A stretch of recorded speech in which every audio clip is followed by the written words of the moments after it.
Once upon a time, in a vast ocean, lived a swift and agile bird named Shearwater. Known for her speed and grace, Shearwater was admired by all creatures of the deep. One day, while gliding effortlessly through the waves, Shearwater saw a small fish struggling to keep up with the current. Feeling pity, she decided to help.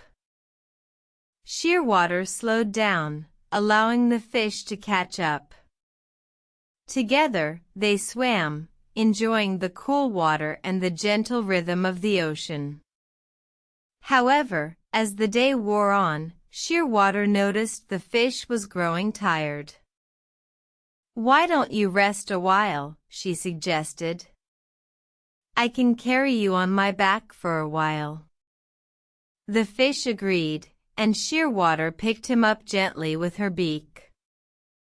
For a while, they continued like this, but soon Shearwater felt a strange weight pulling her down. She realized that she was no longer moving as swiftly as before, and the current was growing stronger. "This is too much," she thought. "I must put the fish down." But as she opened her beak, the fish clung to her, pleading, "Please, Shearwater, don't leave me behind."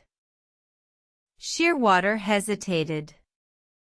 She wanted to help, but she also knew that her speed was her greatest asset.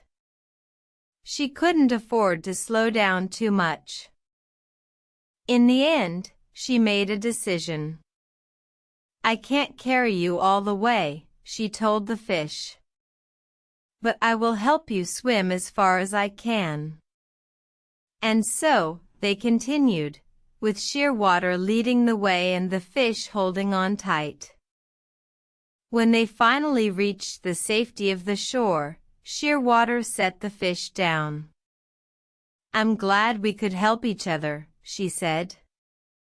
"But remember, it's important to know when to help and when to let go." The fish nodded, understanding the lesson Shearwater had taught. "Thank you," he said. "I will remember this always." And with that, Shearwater took off, her wings cutting through the air as she returned to her life of speed and grace. But she would never forget the small fish who had taught her the importance of balance. Moral asterisk: it's important to help others, but it's equally important to know when to let go and allow them to learn and grow on their own.